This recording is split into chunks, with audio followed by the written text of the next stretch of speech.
Video game life for me doesn't always have to be Battle Royale. It could be something else besides landing on an island and being the most dominant player at the end, airlifted out over the cries and screams of dozens of other people. Now, sometimes you have to go in a different direction, and that's why I've been playing Power Wash Simulator. This is Jason Scott Talks His Way Out of It, a podcast about technology, history, and getting myself out of debt. Thanks to Daniel Boyd, Jeff Atwood, and the hundreds of other supporters on Patreon and elsewhere who have been supporting me and helping me get out of debt. Now, when you hear the three words Power Wash Simulator, your initial thoughts might be pretty simple. That sounds dumb. That sounds weird. Why would you spend any time with it? How exactly does it simulate power washing? What's going on here? Why is this anything, and why are you spending time on it? Let's work backwards. I'm playing it because my Xbox Game Pass has a variety of free games that will download every month. Power Wash Simulator was one of them, and I decided to try it. Is it all about power washing? Yes, it's definitely got a major power washing component, but it's many other things besides that. It's an epic tale of corruption in a small town. It's a Zen exercise of repetitive actions combined with just enough high-level thinking to solve the problems at hand. And for a person like myself, who is in some way either addicted or strongly drawn to repetitive tasks with a clear and defined goal, it's a really relaxing fidget toy that I can play with. You have a bunch of controls at your disposal. Obviously, you can get this power wash nozzle. You're in a room, a place, either a garage or outside at a house or a parking lot or an amusement park, and there is a filthy, covered in mess item in front of you. This item usually looks pretty simple, but actually contains dozens and dozens of named components. Don't just think of it as a motorcycle, but think of it as a motorcycle that has wheels and struts and engine parts and tubes and wires, all of them covered in muck. And then with your power nozzle, which is configurable in so many ways, its angle of attack, the different nozzle types, the power of the stream, you clean this filthy object. Now, it's using some sort of math calculation, an angle calculation. So if things are in front of other things, there will literally be muck behind where the blocking thing is, so that you have a semi-sense of reality. You have to move around, crouch, try to attack from different angles as you remove the dirt. And there's also a variety of cleaning fluids you can have, where you install a nozzle that has a tank, and you can have a wood cleaner, a metal cleaner, an all-purpose cleaner. That's too much for me. That's for people who are trying to get to the end as soon as possible. I'm not going there. I'm in it for the quiet, beautiful experience of rhythmically removing dirt from a simulated surface.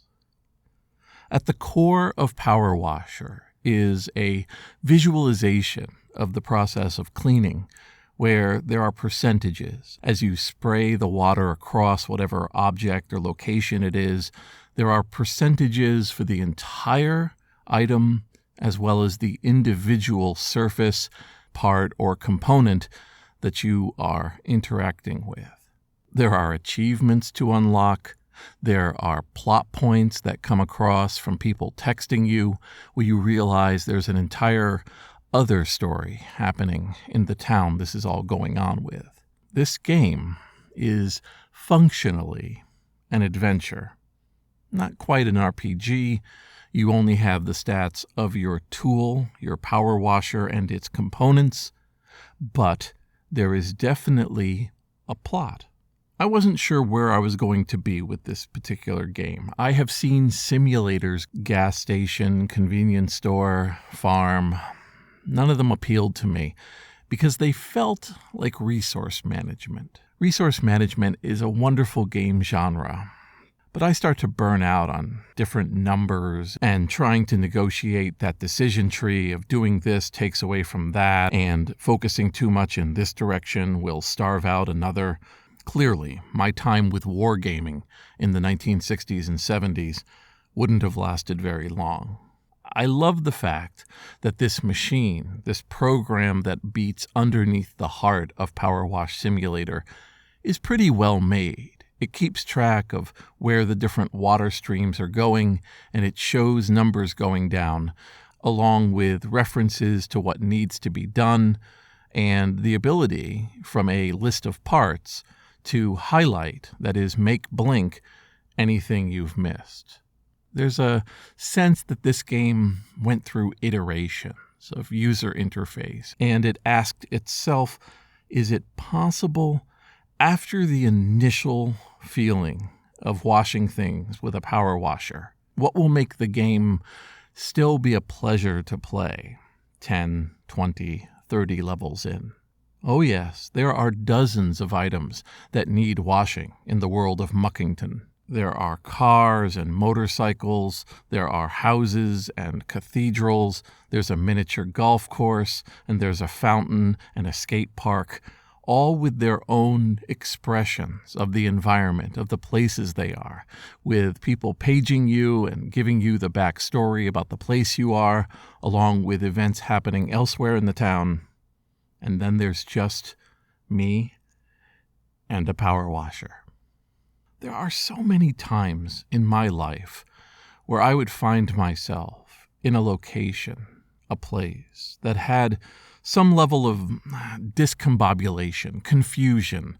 There would be parts scattered everywhere, and there would be a clear system of some sort of way that things were obviously supposed to be arranged, and just people hadn't gotten back to it, and entropy had won the day.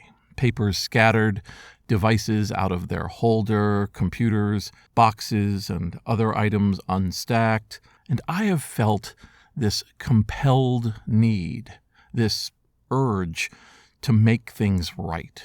When I was younger, I used a lot of it with computers, organizing and reorganizing files that I had downloaded, quantifying things that I had found, making bulletin board system lists, making lists of different programs, making compilations for friends. And naturally, when HTML and the World Wide Web came along, that was a symphony waiting for me to write. To learn the relatively small amount of HTML tags and start watching them get rendered inside of browsers, learning all those tricks of making things centered and looking like different styles of typography and arrangement. It was, and still is, this Zen experiment, this moment where it's just me and calmness and a clear and present goal to leave things a little better than how I found them. In my earlier years, when my childhood and teen years were chaos, fixing things, making them better, putting them away and making an area come alive again with potential, with a sense of welcoming and openness, was how I found escape. I don't have much to escape from anymore, but I do know that when the night hours come, when a sense of wanting to play a game that isn't about shooting, that isn't about violence, jumping from place to place and ruining other people's games and coming out on top, I move to Power Wash Simulator. That's where I live now. And like I hope I've been in so many other places, I'm trying to leave it better than how I found it. This is Jason Scott Talks His Way Out of It. Thanks to James Bekoyanu, Mark Pilgrim, Ernie Hershey, Michael Rubin, Dilip Reddy, Sean Kelly, Trixie the Cat, Martin, Symbionts, and Anonymous, along with the hundreds of other supporters on Patreon and elsewhere who have been supporting me and helping me get out of debt. The game is called Power Wash Simulator. It's a well-made game that's available on Steam, on many different platforms, and I encourage people who may not have tried a fidget spinner-like game, a Zen garden with a rake handed to you and not much else, to try it. I wouldn't want it to be my entire gaming diet, and I'm at a loss for where in a regular meal this would sit. It's not quite dessert. It's definitely not a main course. Maybe we'll just call it a pleasantly chunky soup. Easy to understand, occasionally surprising flavors, and a sense of being full at the end.